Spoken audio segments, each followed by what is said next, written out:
un orden, según el orden de Melquisedec, rey de justicia, sacerdote del Dios Altísimo.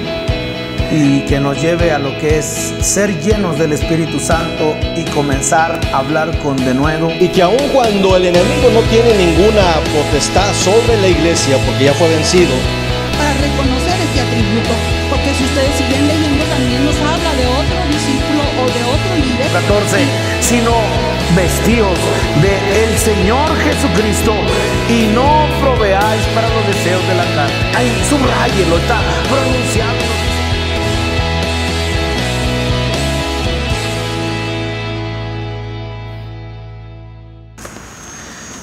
Bien, en lo que me acomodo, mis hermanos, pues les doy la más cordial bienvenida y voy a invitarles para que en una palabra de oración podamos nosotros dar paso a lo que es la palabra del Señor. Amén. Padre, te agradecemos que nos has congregado. Te agradecemos porque se trata de tu convocación y bajo ese llamado, Señor, gracias porque has puesto el querer como el hacer en todos los que estamos reunidos. Señor, y reconociendo que no es de nosotros, Señor, la predicación de la palabra, sino es de aquel, Señor, que se ha levantado desde la eternidad, el gran profeta. Señor, hoy nos disponemos a tomar, Señor, de tu plenitud y de esa manera, Señor, que tú traigas sobre nosotros la porción. Estamos muy necesitados de ti y estamos confiados, Señor, de que hoy tú serás abundante, que traerás dirección a nuestras vidas y sobre todas las cosas, docilidad a nuestro corazón para que pueda recibir de tu palabra. Gracias, Señor, en el nombre de Jesús. Amén. Amén. A medida, mis hermanos, que nosotros fijamos nuestra atención en lo que tiene que ver el crecimiento espiritual, otra palabra puede ser el desarrollo espiritual o crecimiento, y a la medida que nosotros hablamos acerca de lo importante como un eje rector o como un reconocimiento de lo que la misma palabra le da a lo que tiene que ver crecimiento espiritual, es muy grande y es muy serio el asunto que ocupa el crecimiento en relación a lo que es la palabra de Dios. Y la importancia es evidente y el Señor le otorga al tema de lo que es el crecimiento espiritual, es una prioridad, lo pone en toda la palabra del Señor. Y me gustaría hacer solamente un recuento de una manera, una perspectiva general de la Biblia. Es un ejercicio muy necesario, pero al mismo tiempo está relacionado con cada uno de nosotros y mucho más con aquellos que se han dado a lo que es la palabra del Señor. Y todo tiene que ver, mis hermanos, con lo que es considerar el lugar que Dios le da a lo que es el progreso. Vamos hacia adelante. Y si usted lo ve en las Escrituras, usted encontrará necesariamente también, usted encontrará que siempre que se habla acerca de lo que es el crecimiento espiritual, siempre está repleto de lo que es oposición. Cada vez que se toca el asunto, nosotros vamos a encontrar en las Escrituras la presencia de algo que viene a ser en contra de lo que es el crecimiento espiritual. Quiero decirle que nunca lo vamos a encontrar en una condición pasiva, sino que al hablar acerca de la exhortación, el estímulo, la amonestación, de todo bajo un carácter que tiene que ver con ir hacia adelante, es decir, un carácter positivo, siempre hay algo que viene en contra. Y entonces, cuando nosotros vemos que aún hay elementos muy antagónicos en lo que tiene que ver el tema del crecimiento espiritual, eso se puede ver a través de toda lo que es la Escritura. De ahí como un respiro y decir, no soy el único. Pero también identificar los eventos que hay en nuestra vida en el momento cuando alguien recibe del Señor y es confrontado a seguir adelante en lo que es la vida espiritual. Por eso, paciencia, y por eso comprensión para todo aquel creyente que empieza en el camino del Señor. En el momento que le dice sí al Señor, en ese momento empieza una oposición constante. Nosotros quisiéramos que fuera rápido, pero el proceso natural en lo que es la vida del creyente siempre estará rodeado de lo que es la oposición. Ahora, empezando el viaje en las Escrituras, por ejemplo, si nosotros nos centráramos en los primeros libros de la Biblia, encontraríamos cómo el Señor saca a Israel de la esclavitud, de todas las limitantes que tenían en Egipto, de toda la esclavitud y todo lo que nosotros ver como un conflicto muy agudo, muy amargo. Usted encontrará que cuando Israel finalmente fue introducido a la tierra prometida, cuando fue sacado, todavía no es introducido a la tierra prometida, pero en el momento cuando fue sacado de la esclavitud de Egipto y entra a lo que es entrar a la tierra prometida, apenas cruzan el Jordán bajo el liderazgo de Josué y ahora nosotros encontramos a Acán. Y el pecado de Acán trajo un movimiento, mis hermanos, que llegó a un punto de paralizar completamente el desarrollo del rumbo de lo que era heredar la tierra de la promesa y cumplir la voluntad del Señor.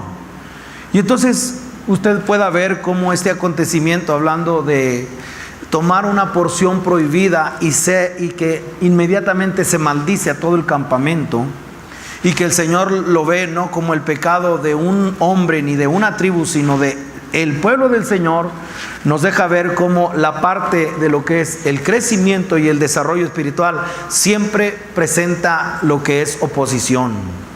Por eso, considerar la militancia que debe tener el pueblo del Señor es básico en este tiempo. Ahora, si nosotros pudiéramos seguir todavía a la parte de lo que es el desarrollo del reino, por ejemplo, en el desarrollo del reino y cómo Dios desecha al primer rey y pone su voluntad y cómo está conformando lo que es el corazón, hablando de David, el rey David, y cómo éste lleva a la nación hasta lo más alto. Encontramos la transición para el reino de Salomón, o bajo el liderazgo de Salomón, y nosotros encontramos que otra vez su corazón se desvió y entonces viene la ruptura, viene la división del reino.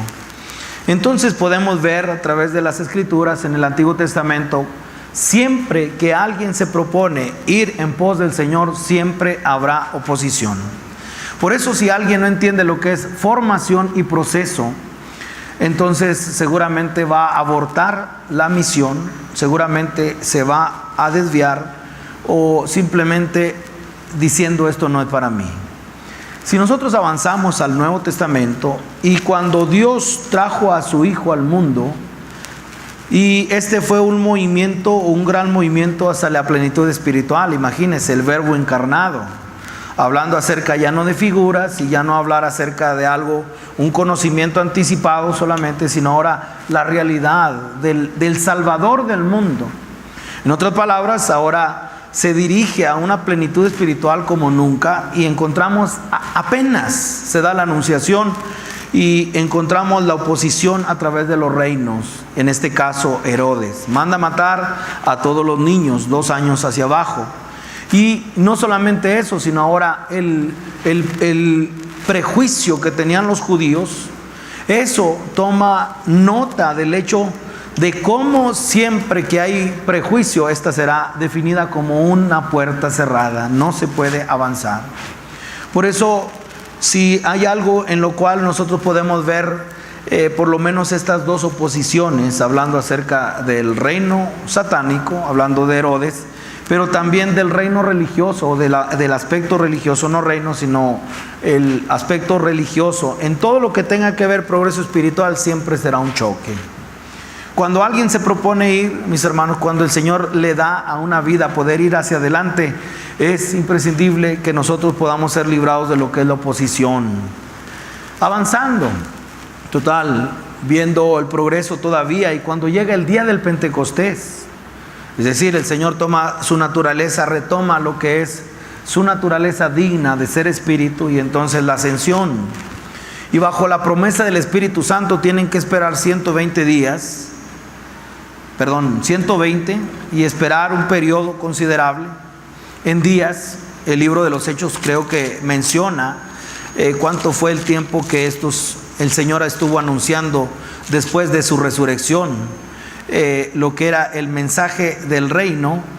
Ahí es donde nosotros podemos ver la promesa del Espíritu Santo. Y cuando viene el derramamiento del Espíritu Santo y empieza el fervor, empieza la obra a un nivel pleno, que fue realizado bajo la obra poderosa del Espíritu Santo, y entonces en aquello que cayó sobre la iglesia comenzó su curso, y podemos ver conversión y podemos ver conquista del Señor, de su reino avanzando. Pero luego encontramos la obra satánica a través de lo que es Ananías y Zafira. Y más adelante, cuando llegamos hasta el apóstol Pablo, y siempre en todo lugar estaban los judaizantes siguiéndole los pasos, de modo que cada movimiento de Dios encuentra una oposición. De modo que cada vez que alguien se dirige, el pueblo del Señor, hacia el crecimiento espiritual, va a encontrar algo presente que desde el otro lado, mis hermanos, solamente tiene un objetivo: es impedirlo, detenerlo o frustrarlo. Entonces vea lo que representa para nosotros el ir hacia adelante y el poder considerar la manera como Dios trata con su pueblo. Alabado sea el Señor, porque hasta aquí el Señor nos ha permitido. Pero yo creo que si hiciéramos una pregunta: ¿usted está conforme con su estado espiritual? ¿Usted está conforme con el desarrollo espiritual en su vida? Y ustedes tienen la respuesta. Yo en lo personal puedo decirles que es una parte insatisfecha en todo lo que el Señor tiene. No que Él no sea suficiente en mi vida. Él es suficiente. Él es todo para mí. Pero en lo que tiene que ver lo que el Señor muestra en su palabra, como es la medida de Cristo, es la única medida, es la plenitud de Cristo. Entonces, en cuanto a mí, veré tu rostro en justicia, quedaré satisfecho cuando despierte a tu semejanza, como diciendo, aquí nunca va a pasar. ¿Por qué? Porque estamos en este estuche. Entonces recité uno de los salmos que para mí ha sido muy impactante, y eso nos pone en la parte de ir hacia adelante, mis hermanos. Entonces, en base a esto, el Señor me ha concedido una palabra que nos pueda llevar a ver la cantidad, mis hermanos, de obstáculos, no, sino centrarnos en lo que todas las epístolas están repletas. Por ejemplo, en Corintios nosotros encontramos el desafío es ir hacia adelante y dejar la niñez. Y ya en un estado de niñez es algo en el cual, imagínense tratar a una persona de 40 años como un niño, que hable como un niño, que se desarrolle como un niño, es completamente grotesco. Pero en su buena etapa, en los niños son deleitosos, ¿verdad? Pero todo lo hizo hermoso en su tiempo, y aquí es donde nosotros vemos una deformación. Luego Gálatas también presenta uno de los llamados más urgentes: hijitos míos, por quienes vuelvo a sufrir dolores de parto hasta que Cristo sea formado en vosotros. Entonces, hablar acerca de lo que es ser, mis hermanos, formados a la imagen de Cristo, y poder considerar la parte de cómo Dios está trabajando en su pueblo, y Dios no desampara la obra de sus manos. Ahí podemos hablar acerca de lo que es un vaso que es útil al Señor. El texto base que puedo invitarles a que ustedes puedan considerar como un desafío para nuestras vidas es 2 Timoteo capítulo 2 verso 20. Y cómo en este tiempo el Señor permita que en lo que es esta casa, casi siempre con referencia a decir la casa como diciendo la iglesia, no, estoy diciendo en todo lo que tiene que ver la parte de lo que es el Señor obrando en nuestras vidas, en la casa del Señor, en la iglesia, poder ver que hay diferentes tipos de vasos. Y aquí, verso 20, pero en una casa grande, ¿sí están ahí? 2 Timoteo capítulo 2, verso 20. Pero en una casa grande no solamente hay utensilios de oro, y de plata, sino también de madera y de barro. Y unos son para usos honrosos y otros para usos viles. Así que si alguno se limpia de estas cosas, ¿y de qué cosas, mis hermanos? Si no es, si usted ve el verso 16, perdone, y verlo en su contexto, podamos ver que cuando una doctrina falsa es condenada aquí, es evitar profanas y vana palabrería, es poder desviarnos de la verdad, poder ver, mis hermanos, que si alguno se aparta de la iniquidad, si alguno se limpia de estas cosas, será instrumento para honra, santificado, útil al Señor y dispuesto para toda buena obra. Una de las cosas que he encontrado, mis hermanos, en el llamado ministerio, es cuando el ministerio se utiliza de una manera de autogratificación. ¿Y cómo es eso? Yo hago lo que me gusta. O sea, aún en eso nos invade lo que es la parte de lo que es no estar preparado para toda buena obra, sino que ahora a mí nomás ponme en esto y a mí no me muevas de aquí. Como diciendo que somos exclusivos para un tipo de servicio, cuando nosotros encontramos que el siervo no escoge la tarea, no escoge el tiempo ni la hora en que tiene que hacerla, y no escoge la manera. Y entonces cuando hablamos acerca de llegar a este nivel de estar dispuesto para toda buena obra, y no especializado, sino siervo, lo que es siervo, ahí es donde nosotros podemos ver que hay, mis hermanos, un proceso para llegar a esto. Y voy a invitarles para que primeramente podamos ver de qué manera el Señor también ha dicho que Él hará en nosotros, y hablar acerca cómo llegar a ser un vaso. Ese es el punto. Cómo ser un vaso útil al Señor, cómo ser un instrumento para la gloria del Señor. Y lo primero, mis hermanos, es que hay que reconocer que estamos siendo formados, y tenemos que hacer el contraste entre lo que es el alfarero y lo que es el barro. Por eso Isaías 64, verso 8, nos puede introducir al número 1 que hoy quiero dejar con ustedes, mis hermanos. Para que sea un vaso útil, primero tenemos que considerar en qué momento se llega a ser un vaso útil. Isaías, en su capítulo, le dije 64, Isaías 64, vea, y dice el verso número 8: ahora pues, Jehová, tú eres nuestro Padre, nosotros barro, ni siquiera vasija todavía. Y entonces partimos del origen. ¿Cómo llegar a ser un instrumento útil al Señor? Un vaso, escuchen la palabra, una vasija, que se pueda alguien quitarla, un vaso. Pues en primera instancia no se habla del vaso, sino se habla del barro. En primera instancia, poder considerar, mis hermanos, que para llegar a ser lo que es un vaso de honra, un vaso útil al Señor, tenemos que partir de los materiales. Y en este caso, poder ver todo lo que está implícito en lo que es esta obra y este proceso. Y dice el verso 8: ahora pues, Jehová, tú eres nuestro Padre, nosotros barro, y tú el que nos formaste, así que obra de tus manos somos todos nosotros. Y cuando nosotros encontramos que el Señor está haciendo, el Señor está tomando el polvo, el Señor utiliza lo que es el barro. Para eso voy a invitarles que vayamos al origen, que es Génesis en su capítulo 2. ¿Cómo llegar a ser un vaso útil? Y no podemos brincar a decir un vaso es así, no, sino tenemos que hablar acerca de lo que es el barro, el polvo. Si nosotros hablamos acerca de lo que es el hombre, una pregunta pero bien básica es: ¿de qué es hecho el hombre? Y cuando vamos a lo que es el origen, en el capítulo 2, verso 7, dice, Génesis 2:7, dice: entonces Jehová Dios formó al hombre del polvo de la tierra. Y entonces vea el polvo de la tierra, y sopló en su nariz aliento de vida, y fue el hombre un ser viviente.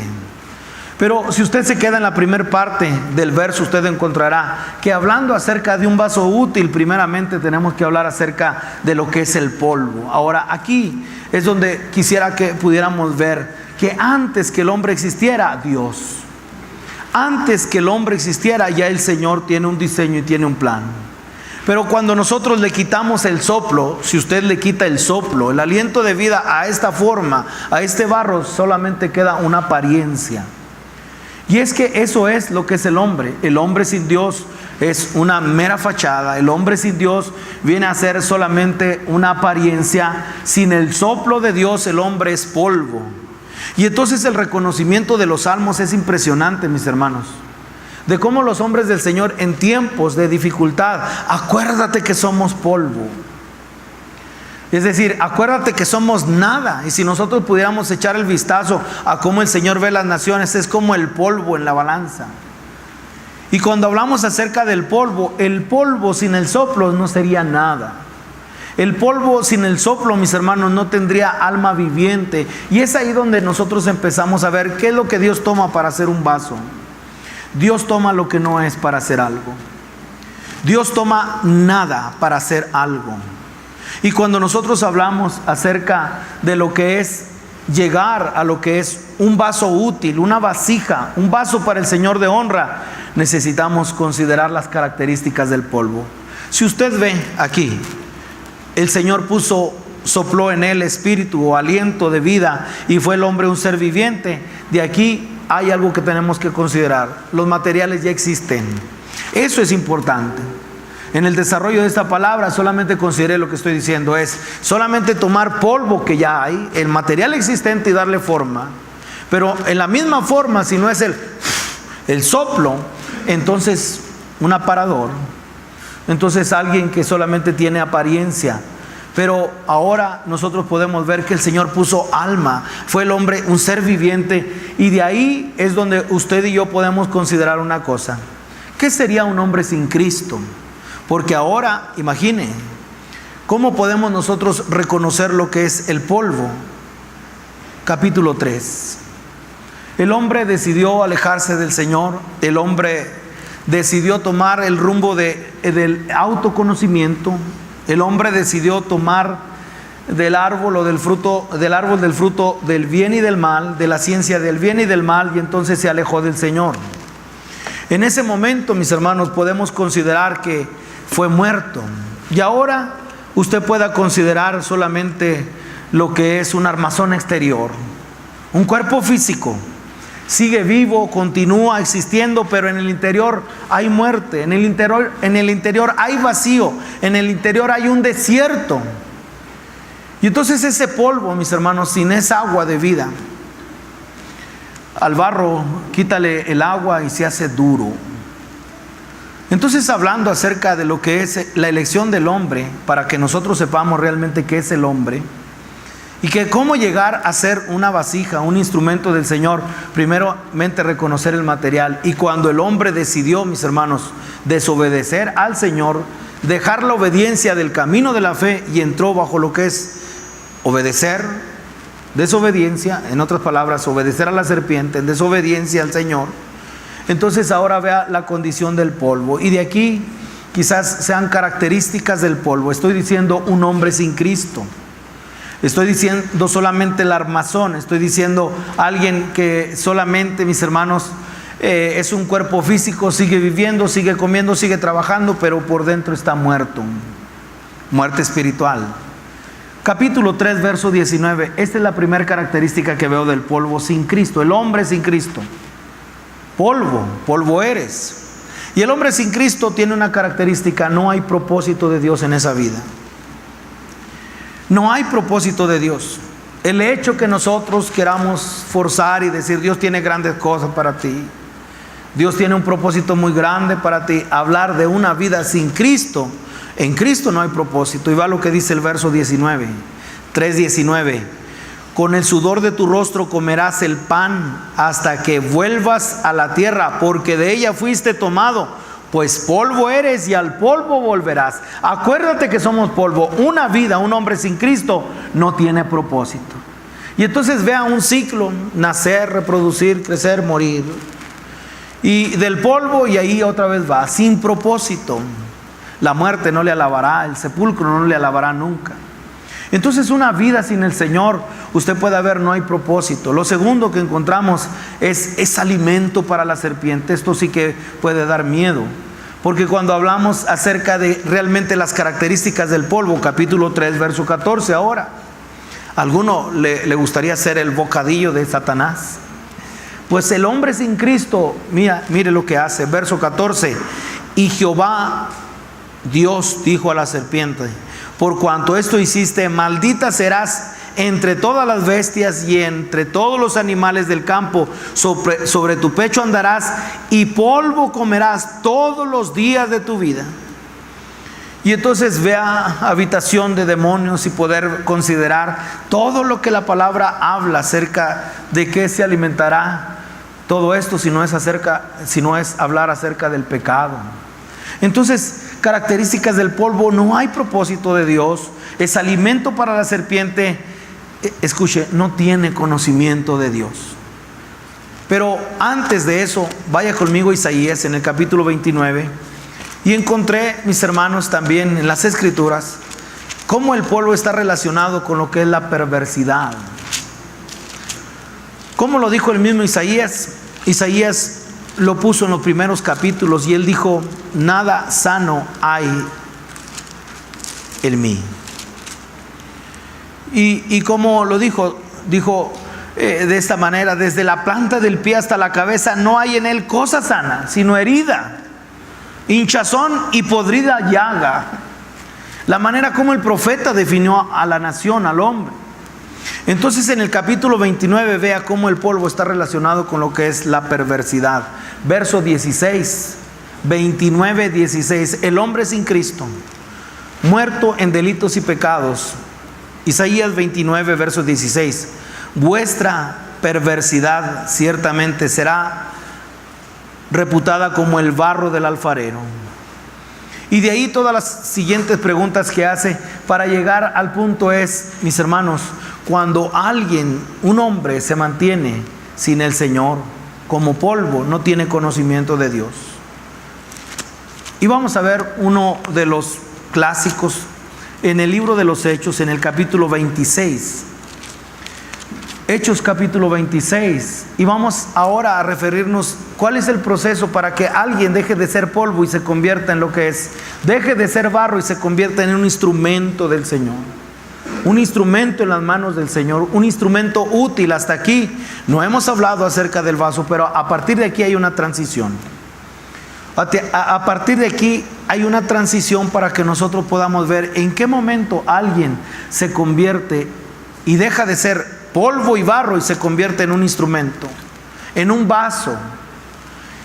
Aquí en el capítulo 26, verso 4.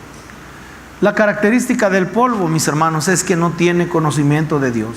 Y dice aquí en su verso 4: mi vida desde mi juventud, la cual desde el principio pasé en mi nación, en Jerusalén, la conocen todos los judíos. ¿Quién estamos hablando? Alguien que sabe Biblia. Estamos hablando de alguien que tiene una religión, pero no tiene al Señor. Y cuando nosotros vemos las características de este hombre sin Cristo, vea lo que podemos ver, mis hermanos, es que definía lo que era el estuche exterior, definía lo que es el cuerpo físico. Él realiza, mis hermanos, vean lo que dice el verso 9 ahora: yo ciertamente había creído mi deber hacer muchas cosas contra el nombre de Jesús de Nazaret, lo cual también hice en Jerusalén. Verso 12: ocupado en esto. Es decir, estoy tratando de que usted pudiera mirar cómo está desarrollando su vida, cómo tiene sentido del deber, cómo se mantiene ocupado, pero para nada un servicio, un vaso al Señor. Pero viene el momento de lo que es pasar de ser barro, polvo, mis hermanos, a poder convertirse en lo que es una vasija. Capítulo 26, y vea, no hay una vasija sin un alfarero. No puede haber un vaso, mis hermanos, sin un alfarero. El barro no puede ser moldeado, mis hermanos, sin lo que es el agua, sin lo que es las manos del alfarero. Y entonces, para dejar de ser barro y convertirse en una vasija, se necesita algo. Verso 12, a partir de aquí, y dice: ocupado en esto, iba yo a Damasco con poderes y en comisión de los principales sacerdotes, cuando a mediodía, oh rey, yendo por el camino, vi una luz del cielo que sobrepasaba el resplandor del sol, la cual me rodeó a mí y a los que iban conmigo, y habiendo caído todos nosotros, y aquí es donde empieza. Cuando alguien está caído, el Señor toma el polvo. A partir de aquí, mis hermanos, no tenía conocimiento del Señor. Él creía que estaba honrando a Dios. Pero a partir de aquí deja de ser, mis hermanos, simple barro o simple polvo, porque ahora está en las manos del Señor. Ahora, habiendo caído todos en tierra. Y entonces ahí es donde el Señor empieza a hacer una vasija. A partir de ahí, mis hermanos, es donde el Señor levanta del polvo. Él levanta del polvo al desvalido. Del estiércol hace subir al pobre. ¿Para qué? Para hacer una obra, para hacer, mis hermanos, un vaso útil al Señor. En ese caso, mientras que alguien no se encuentre en las manos del Señor, mientras alguien no se encuentre, mis hermanos, ahí totalmente en el suelo. Y vean de dónde el Señor toma. Verso 14: y habiendo caído todos nosotros en tierra, oí una voz que me hablaba y decía en lengua hebrea: Saulo, Saulo, ¿por qué me persigues? Dura cosa te es dar coces contra el aguijón. Yo entonces dije: ¿quién eres, Señor? Y el Señor dijo: yo soy Jesús, a quien tú persigues, pero levántate. Y ahí, en ese levántate, es cuando el Señor toma esta vida. Cuando el Señor toma nuestras vidas, es el resultado de un encuentro con Él. Pero para eso debemos estar menudo polvo. Es caídos completamente. Dice: caído en tierra conoce a Dios. Escuche, caído en tierra, ahí es donde Dios se revela su vida. Caído en tierra, ahí es donde viene la orden: pero levántate. Es decir, ahora serás una vasija, ahora serás un instrumento. Y vea cómo lo dice la palabra en el verso 16: pero levántate y ponte sobre tus pies, porque para esto he aparecido a ti, para ponerte por ministro y testigo de las cosas que has visto y de aquellas que me apareceré a ti. Y a partir de ahí, un vaso en las manos del Señor. A partir de ahí, mis hermanos, el alfarero tomando el barro. A partir de ahí es donde nosotros podemos decir, podemos ver: ¿quién eres, Señor? Y entonces, como polvo, nunca pudo decir: ¿quién eres, Señor? Sino fue en el momento cuando éste está caído, y como vaso sí supo algo. Supo que tenía vida. Como vaso, mis hermanos, como barro, ahí es donde nosotros podemos ver: el Señor trata con nosotros. A partir de ahí hay una ley, mis hermanos, una herramienta para nosotros comprender un poquito más de las Escrituras. Y se llama, o le llaman, la ley de la cruciabilidad. Es un evento que cambia el curso de todos los acontecimientos. En este momento es crucial. En ese momento esta vida es un parteaguas. Se pone en la disyuntiva y a partir de aquí cambia completamente. Mis hermanos, la ley de la cruciabilidad nos enseña a ver cómo un evento cambia el desarrollo de todo lo que son los acontecimientos. Y aquí encontramos esto. Nadie podrá ser un instrumento del Señor fuera de las manos de Él. Y entonces ahora la palabra más odiada de algunos, no todos, de los creyentes: disciplina. Claro que la disciplina siempre tiene que ver con alguien externo que nos está... No solamente y para nada una disciplina punitiva, te voy a castigar, sino hablando acerca del proceso de formación, de corrección, hablando de disciplinarse, de estar delante del Señor. Y cómo cuando nosotros tenemos este encuentro, estar caídos y estar en las manos del Señor, entonces empieza lo que es, mis hermanos, el ser un instrumento del Señor. ¿Por qué? Vaya conmigo y pueda considerar Jeremías en su capítulo 18. Jeremías en su capítulo 18 encontramos cómo el Señor está tratando con su pueblo. Jeremías capítulo 18, y vea ahí la manera como empieza la obra del Señor. A partir de aquí, mis hermanos, el tesoro se va a poner en el barro. A partir de aquí encontramos cómo ese barro va a ser formado para poner algo ahí, y es el tesoro. Tenemos este tesoro en vasos de barro. El Señor preparará sus vasijas para poner honra. El Señor preparará una vasija, mis hermanos, para que deje de ser simple barro, polvo. Tiene que haber caído, estar en las manos del Señor y estar siendo formado. Por eso sí al crecimiento, por eso sí a la formación, por eso sí al trato del Señor. Jeremías en su capítulo 18 es igual uno de los versos muy familiarizados, o que estamos muy familiarizados, y vea lo que Dios hace con su pueblo. Capítulo 18 dice el verso 1, dice así, vea: palabra de Jehová que vino a Jeremías diciendo, levántate y ve a la casa de Dios. Yo sé que no dice casa de Dios, pero dice a casa del alfarero. Cuando nosotros estamos en las manos del Señor, mis hermanos, un vaso no puede estar fuera de lo que es el alfarero. Estoy diciendo que para que nosotros podamos ver un vaso, tiene que estar en las manos del Señor. Y de ahí es donde nosotros, el Señor nos lleva. Y vea el verso 3, verso 2, levántate y ve a casa del alfarero, y ahí te haré. No sé, pero yo tengo subrayado esas dos palabras, te haré. No está hablando de algo opcional, sino en el momento cuando Dios toma una vida, Dios toma un vaso, entonces el Señor hará la obra. El Señor hará la obra. Y entonces el vaso no tiene que decir, pero ¿por qué me haces esto? No, cuando alguien se pone en las manos del Señor, cuando alguien es tomado, no que nosotros nos pongamos, cuando alguien es receptivo, cuando alguien responde, dice, aquí estoy, Señor, trata conmigo, en ese momento el Señor nos transformará. ¿Qué es lo que transforma si no es el oír la palabra? Y dice, y te haré oír mis palabras. Y descendí a casa del alfarero, y aquí que él trabajaba sobre la rueda. Ahí es donde escuchamos la palabra. Ahí es donde somos transformados.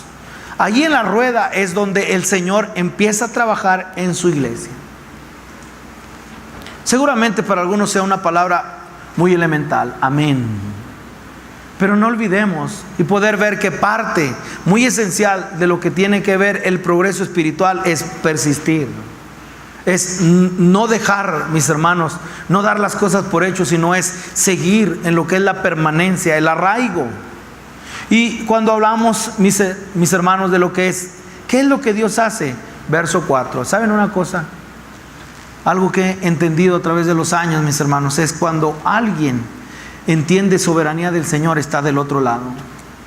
¿De cuál otro lado? Del lado del progreso, del lado de ser útil, de ser honra al Señor. Como diciendo, aquí tú no me has hecho nada, todo es del Señor. Dejamos de ver esposo, esposa, hijos, familiares, vecinos, dejamos de ver patrones, dejamos de ver todo eso, y entonces podemos ver el Señor obrando en nuestras vidas. Verso 4, y vean, y la vasija de barro que él hacía se echó a perder en su mano. ¿Qué se echó a perder? No que él la echó a perder, la misma vasija se echa a perder, y volvió y la hizo otra vasija según le pareció mejor hacerla. Y entonces una decisión soberana. Hay eventos en nuestras vidas necesarios para que nosotros podamos llegar, mis hermanos, al verso 7, por favor. Verso 7, en un instante hablaré contra pueblos y contra reinos para arrancar y destruir, y derribar y destruir. Verso 8, pero si esos pueblos se convierten de su maldad, ahí es donde nosotros podemos ver conversión. Verso 11, ahora pues habla luego a todo hombre de Judá y a los moradores de Jerusalén diciendo, así ha dicho Jehová, he aquí, yo dispongo mal contra vosotros y trazo contra vosotros designios, conviértanse ahora cada uno de su mal camino y mejore sus caminos y sus obras. ¿Cuál es el proceso de todo esto? Llevarnos a la conversión de Cristo. Es decir, todo esto que es la obra que Dios está haciendo en sus manos. Los procesos para nuestras vidas tienen un solo propósito: conviértete. Una conversión completamente al Señor, una conversión a su voluntad, una conversión a su reino. No quisiera dejar de decirles, mis hermanos, que cuando nosotros vemos, por lo menos en los primeros 5 libros de la Biblia, y cómo el pueblo, apenas lo que le dije al inicio, cruza el Mar Rojo y ya empieza la murmuración: no hay agua, necesitamos agua. Y empieza la murmuración: queremos carne. Y en todo eso que usted puede ver, el Señor un día tiene un diálogo con Moisés y le dice: lo voy a destruir a todo este pueblo, te voy a dar otro. Y entonces, si usted ve lo que presenta esta intercesión, le dice: Señor, pero tú los sacaste. Y entonces van a decir que por cuanto no pudiste meterlos, sacar para meter. Y cuando nosotros encontramos lo que es la conversión, por lo menos 2 aspectos: Él nos sacó del mundo, Él nos sacó de Egipto, pero ¿para qué? Para meternos a la tierra de promesa. El propósito de Dios, el desarrollo espiritual. Y entonces, ¿qué tiene que ver con el trato, la vasija del Señor? Cuando es útil al Señor, ¿de qué manera? El proceso en el cual Dios trata con el vaso, cuando toma el barro y empieza a hacer la vasija, tiene un propósito: conviértete al Señor. Una conversión total a Él.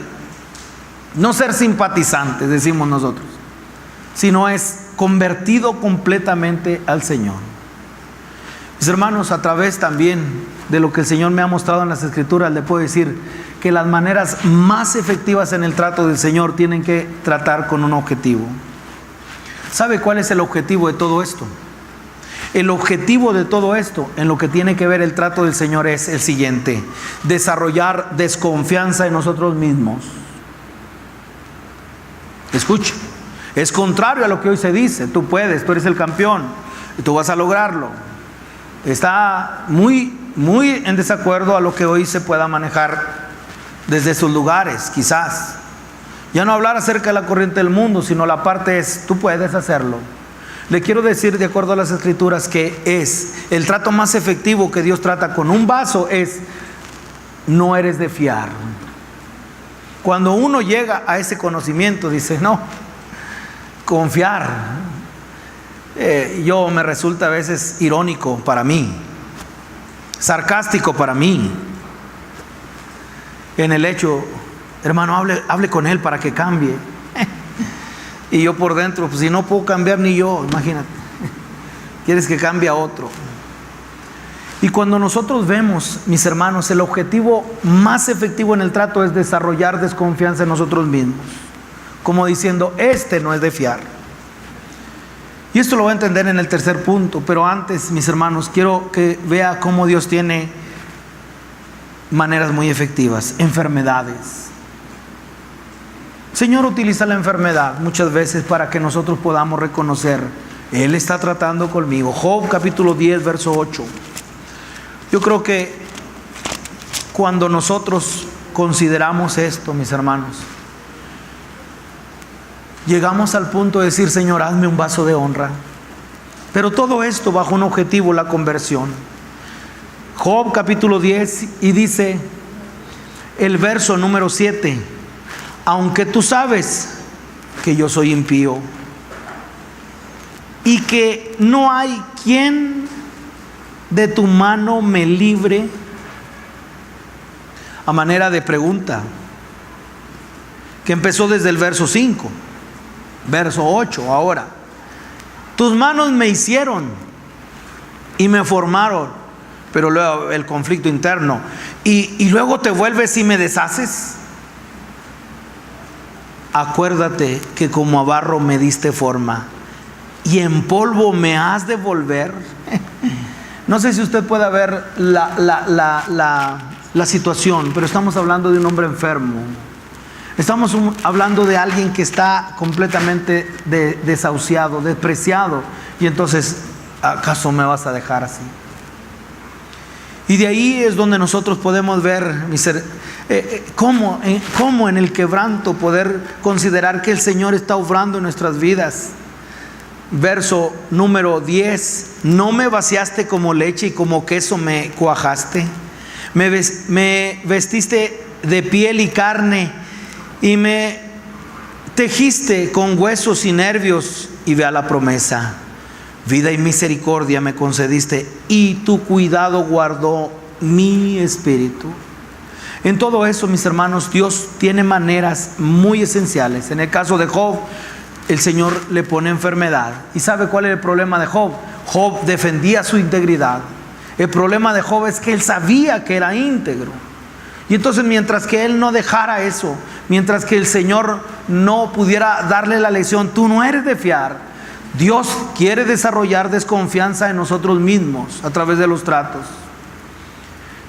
Cuando veo la vida de nuestro Señor Jesucristo, pruebas extremas y tentaciones, cuando veo al Señor en su humanidad, cuando veo a Jesús, mis hermanos, siendo formado como hijo, por lo que padeció, aprendió la obediencia, entonces inmediatamente de ser bautizado, la tentación.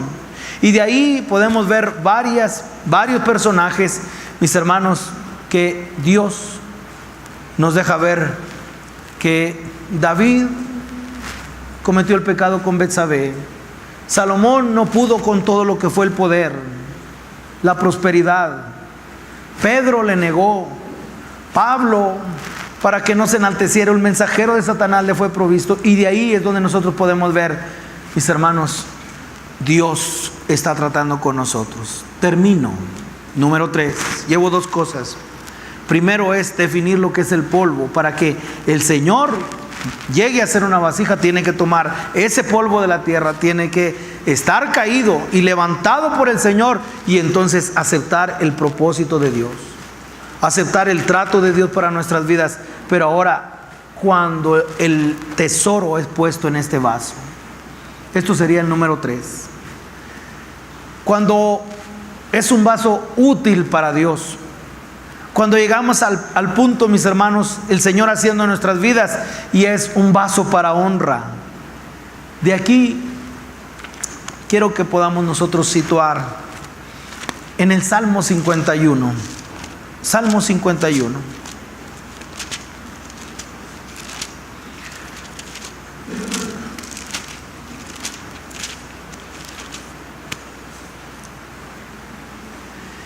Es uno de los salmos penitenciales de los que nosotros podemos sacar, mis hermanos, un provecho, pero bien grande. Me gustaría situar la vida de David y poder considerar, mis hermanos, cuando el Señor pone el tesoro en ese vaso, cuando ese vaso es de honra. Casi siempre cuando se habla acerca de una vasija, un vaso, se piensa en la obra, es decir, que va a ser esto, va a ser lo otro, un instrumento útil al Señor. Pero sabemos que el vaso por sí solo no hace, si el Señor no pone ahí el tesoro. Él pone el querer como el hacer. Pero la vida de David me ha inspirado y me ha traído sobre las vidas, primeramente, pero me ha enseñado una palabra clave, mis hermanos: compasión. Y yo creo que el Señor ha traído sobre muchos de nosotros, en la manera como Él ha tratado, y identificarnos con la labor sacerdotal, que es que el sacerdote se tiene que presentar paciente para con los extraviados, para los ignorantes, y para los extraviados. Eso lo digo con mucho respeto para todo el pueblo del Señor. Pero una de las características del sacerdote, según Hebreos, es que se tendría que mostrar paciente para los ignorantes y los extraviados. Ahora, ignorante usted pueda considerar no en el aspecto ofensivo, no lo sé, enséñame, dime cómo le hago. Pero extraviado, el nombre no se ubica. Uno de los problemas que yo tengo es que no me ubico. Hablando acerca de urbanidad, a veces tardo en ubicarme. Eso sí, cuando estoy ubicado ya nadie mueve, ¿verdad? Pero yo reconozco que necesito ahí un mecanismo para hacia dónde vamos, derecha, izquierda. Algunas veces son los hombres, algunas veces son las mujeres, hablando acerca de lo que es familia, matrimonio. En este caso, mis hermanos, este evento me ha ayudado tanto para poder encontrar la necesidad que el pueblo pueda entender lo que es proceso en la formación. Pero poniéndola, esto no debe ser un aliciente para un niño, para alguien que siempre está cayendo, un hombre carnal. No debe ser aliciente para alguien que solamente está cayendo y lleva una, y lleva dos, y lleva tres, y lleva un año, y lleva mucho tiempo, y decir, no, pues es que Dios así es. No. Estoy hablando otra vez, la ley de lo crucial. Lleva un evento en nuestra vida en el cual eso cambió. Pero ponerlo en perspectiva, David, 14 años y está matando un gigante. 14 años, de 12 a 14, 15 años, expuesto con la muerte. Y bajo un propósito del Señor, que es matar a Goliat. Pero ya había creado dependencia. ¿Cuándo? Cuando el despreciado David, lo decimos así, estaba en la majada. Y entonces ahí aprendió dependencia al Señor. A los 14 años. Bueno, le voy a dar un estimado de cuándo sucede el Salmo 51. Alrededor de los 55 años. Entonces vea la diferencia, compasión, y poder ver cómo el Señor no desampara la obra de sus manos, pero de 14 a 55 años, y hablar acerca de un pecado de adulterio y un pecado de asesinato, para decir, pues ¿con quién estamos hablando? ¿O de quién estamos hablando? De un hombre conforme al corazón de Dios. Yo creo que este tiene un calibre espiritual, mis hermanos, en el cual muchos de nosotros hemos sido alentados a seguir adelante a través de la vida de David. En la manera como se expresa, cómo se entrega, en la manera como es valiente, en la manera como reconoció al Señor en todos sus caminos. Pero ahora lo situamos en una edad adulta, para que haga la oración, mis hermanos, que ha traído tanto a nuestras vidas, y es el verso número 10. No sé si lo situó ya. Ya está situado. Un hombre de más de 50 años, con una experiencia con el Señor muy vasta, para que ahora pudiera llegar a este nivel y decir, crea en mí, oh Dios, un corazón limpio.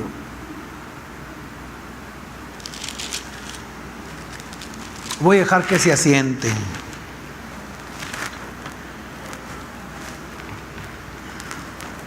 ¿Sabe lo que está reconociendo David? Aquí está el armazón. Aquí está mi cuerpo físico. Sigo viviendo. Me has dado el soplo, me has hecho alma viviente. Pero en el interior necesito algo. Crea un hombre nuevo.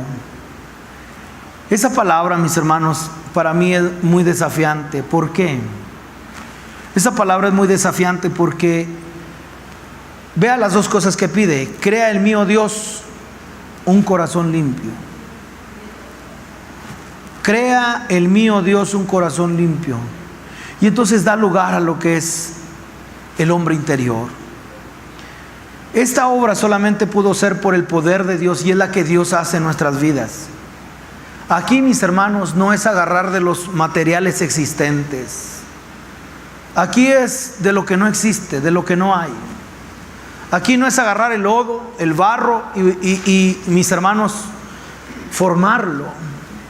Aquí se trata de otra cosa. Aquí se trata de que en ese vaso se pueda poner lo que es el tesoro. Y entonces ahora encontramos otra vez una crucialidad para que nosotros podamos avanzar sobre la base es: ¿cuántos hemos llegado a este nivel en el cual podemos decir, Señor, necesito la nueva naturaleza? Jeremías capítulo 24, verso 7. Vean cómo la profecía, mis hermanos, estaba sobre esto que David estaba pidiendo, y que muchos de nosotros, si no hemos pasado por esta experiencia, vivirla. Entonces estamos en el proceso de ser vasos para honra. Pero en el momento cuando ese vaso se le pone ese tesoro, y entonces ahora vea, crea en mí, oh Dios. Está diciendo, crea un hombre nuevo. Ahora está diciendo, también un corazón que vaya acorde con el hombre interior. Hazme nuevo. Está utilizando un verbo, mis hermanos, que no es cuando el Señor hace al hombre del polvo de la tierra, sino es un verbo en el hebreo que es vara. Y vara es creado de materiales inexistentes. Es una acción creadora de Dios. Es un verbo que nosotros podemos ver que es una creación a partir de la nada. Y ahí es donde podemos nosotros mirar la promesa que el Señor ha traído. 24, verso 7. Y les daré corazón para que me conozcan que yo soy Jehová. Es cuando el Señor pone ese corazón, es cuando el Señor pone ese tesoro en esa vasija, en ese vaso. ¿Para qué? Para que ahora podamos ver que solo el poder de Dios puede crear. Hagamos al hombre a nuestra imagen, conforme a nuestra semejanza. Hagamos al hombre, y creó Dios al hombre a su imagen. Mis hermanos, ahora estamos hablando de lo que es el hombre interior. Estamos hablando de Cristo en nuestras vidas, en el momento cuando Él es puesto, cuando el Señor, bajo la obra del Espíritu Santo, cambia nuestra naturaleza. Efesios capítulo 2, verso 1. Crea en mí, oh Dios, un corazón limpio, y renueva un espíritu recto delante de mí. Y de ahí nosotros podemos considerar ese tesoro en vasos de barro. Ahí es donde podemos ver la obra del Señor en nuestras vidas. Pero si alguien, mis hermanos, no ha pasado bajo ese estar harto de lo que es el barro, harto de lo que es el polvo, harto, mis hermanos, de lo que es, mis hermanos, el hombre, para que ahora podamos dar paso al hombre interior. Efesios capítulo 2, y dice del verso 1 en adelante, dice: y Él os dio vida a vosotros cuando estabais muertos en vuestros delitos y pecados. ¿Cuál era nuestra condición? Muerte, el estuche solamente, pero el Señor nos dio vida. Verso 2: en los cuales anduviste en otro tiempo, siguiendo la corriente de este mundo, conforme al príncipe de la potestad del aire, el espíritu que ahora opera, está activo, en los hijos de desobediencia. Verso 3: en los cuales también todos nosotros vivimos en otro tiempo en los deseos de nuestra carne, haciendo la voluntad de la carne y de los pensamientos, y éramos por naturaleza, no una imitación, no la parte, mis hermanos, de que caí en pecado, sino es el pecado mora en mí. Por naturaleza hijos de ira, lo mismo que los demás. Verso 4: pero Dios, que es rico en misericordia, por su gran amor con que nos amó, aun estando nosotros muertos en pecados, nos dio vida juntamente con Cristo. Por gracia sois salvos. Y el verso 6: y juntamente con Él nos resucitó, y asimismo nos hizo sentar, ¿en dónde? En los lugares celestiales con Cristo Jesús. Carne y sangre no heredan el reino de Dios. Carne y sangre no entran en el cielo. La nueva naturaleza. No sé si usted lo puede ver en el verso 6, pero en el verso 6 Él nos hizo nuevos, una nueva naturaleza. Y ahí es cuando es Cristo en nosotros, la esperanza de vida. Ahí es aquel que conoce al Señor, aquel corazón que es dado para que podamos conocer del Señor. Es ese corazón para que podamos nosotros conocer al Señor. Ahora, impresionante el capítulo 4 para que podamos ver cómo es creado ese hombre, el hombre interior. ¿Cómo es creado? En el verso 24, capítulo 4 de Efesios, verso 24: y vestíos del nuevo hombre, creado según Dios. Dos características: en justicia y en santidad de la verdad. Dije Efesios 4, 24. Y ahí es cuando este hombre es creado. Y según las Escrituras es creado según la justicia y la santidad de verdad, de la verdad. En ese momento, vaso útil para el Señor.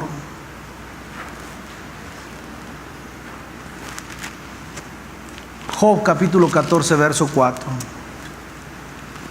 David entendió algo, mis hermanos. Esto no pudiera ser remendado. Este barro, este polvo no pudiera ser. Nunca espere que la carne se convierta en espíritu.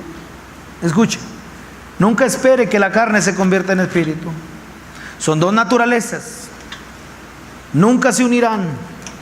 Una tiene que morir. Y pensar que lo malo se hace bueno. Ese es el gran obstáculo que tiene el creyente. Es un velo que tiene para no entender el evangelio. Mucho más si nosotros presentamos un testimonio de alguien que fue malo y dice, ahora soy bueno. Yo antes era, y ahora. Pero cuando vemos la pureza del evangelio, mis hermanos, es, crea en mí, oh Dios, un corazón.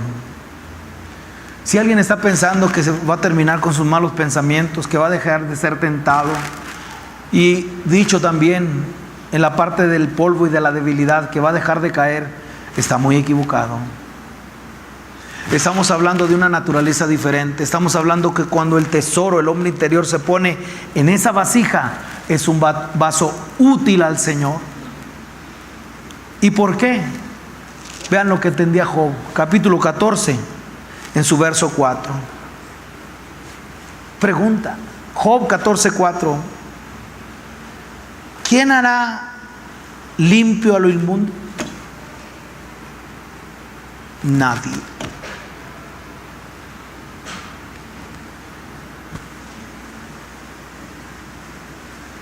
Que esto malo se vaya a convertir en bueno, tiene que morir la carne y tiene que Cristo. Por eso, ¿hasta dónde el impacto? Crea en mí, oh Dios, un corazón limpio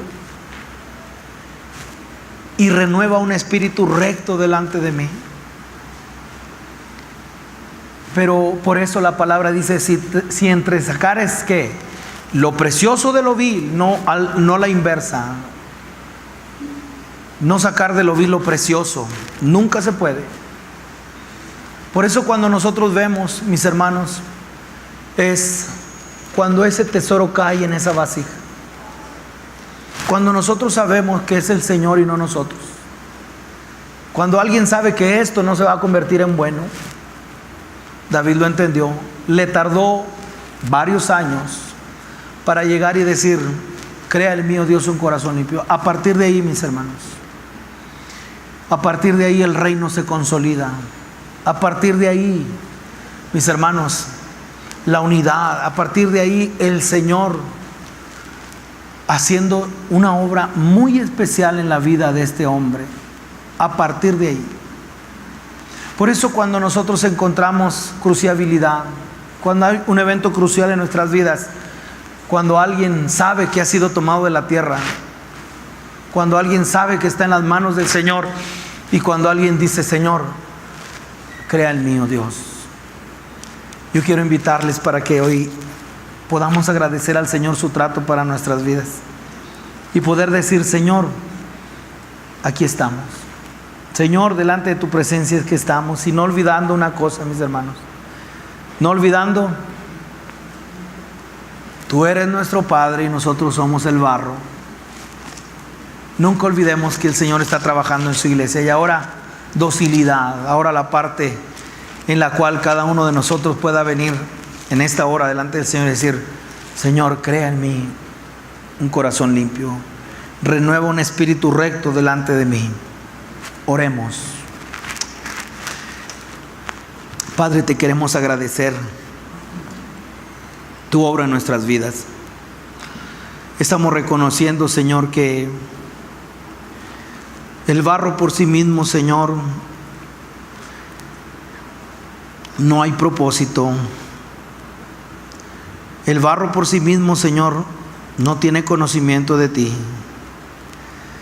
Señor, pero en el momento cuando tú tomas ese polvo, cuando tú tomas ese barro, cuando está caído, Señor, y en la manera soberana como tú te revelas a nuestras vidas, entonces, para dejar de ser barro y convertirse en una vasija, se necesita haber caído y haber escuchado, levántate. Señor, que esa sea la realidad de muchos de nosotros, y que poder, Señor, hoy decir, sino que, Señor, que podamos reconocer que en el momento cuando tú nos tomas en tus manos, ahora como vasos, sabemos que somos almas vivientes, sabiendo que ahí hay vida, Señor, sabiendo que ahí, Señor, tú has puesto eternidad.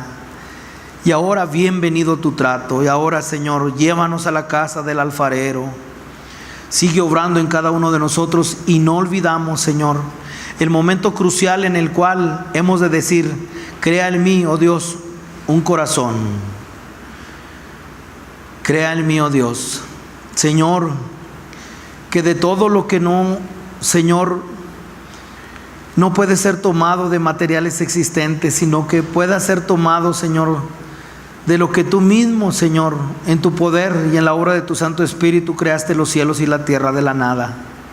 Que así, Señor, usted obre en cada uno de nosotros. Señor, gracias por el hombre interior. Gracias por el tesoro, Señor, que has puesto en cada uno de nosotros. Gracias por tu obra poderosa. Gracias, Señor, porque estás creando al hombre interior en justicia y en santidad de la verdad. Te damos a ti el reconocimiento. Gracias por esta naturaleza. Y, Señor, te damos a ti la honra y la gloria. Tú eres el Señor. En Cristo Jesús, Señor nuestro. Amén.